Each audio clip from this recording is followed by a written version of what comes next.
tayo sa Tigil Pasada, daan-daang tsuper ng Manibela ang hindi na naman bumiyahe ngayong araw. Maraming pasahero tuloy ang naabala. Nasa frontline ng balitang yan si Gerard de la Peña. Tuloy pa rin ang kilos protesta at tigil pasada ng grupong Manibela. Sa Sukat, Parañaque, nag-ingay ang grupo sa kalsada. Halos 400 jeep din ang hindi bumiyahe sa lugar bilang pagtutol pa rin ito sa pagbasura ng pamahalaan sa resolusyon ng Senado na suspindihin ang Public Transport Modernization Program. Ang mga pasahero, walang masakyan. Hassle na hassle po. Lalo na pag estudyante namin. Dito sa kahabaan ng Sukat, dito sa Parañaque, dito talaga sa ilalim ng footbridge ito ang sakayan ng jeep. Pero dahil may isinasagawang kilos protesta, ay kinailangan maglakad pa ng kaunti ng mga pasahero para lang makasakay ng jeep at makapunta sa kanilang destinasyon. Ilang pasahero rin ang nahirapang sumakay sa Santa Ana, Manila. 15 jeep ng Manila, Punta, Quiapo, Divisoria Chapter na miyembro ng Manibela ang hindi muna babiyahe ngayong araw.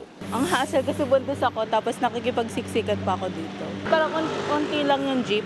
Uwi na lang po. Na-late din po talaga kasi ako ng gising.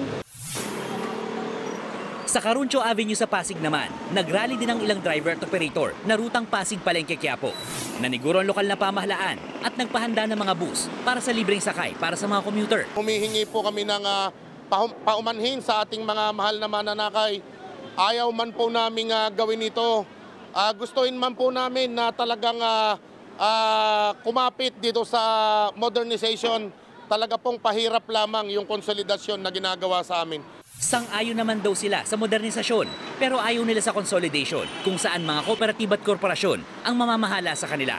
Gusto rin daw ng Manibela ang gawang Pinoy na modern jeep. Sa kabila niyan, naninindigan pa rin ng Department of Transportation na tuloy ang modernisasyon. Naghain naman sila ng petition sa Supreme Court. Siguro mas maganda para sa ating mga kaibigan sa dalawang grupo na hintayin na lang natin ang desisyon. Sa ngayon, tinatrabaho na ng DOTR ang route rationalization na magsasaayos ng mga ruta at magtatalaga ng tamang bilang ng mga pampublikong sasakyan sa bawat lugar. Nagbabalita mula sa Frontline, Gerard de la Peña, News 5. Mga kapatid, Jiggy Manikad po, iba na ang may alam at may pakialam sa panahon ngayon.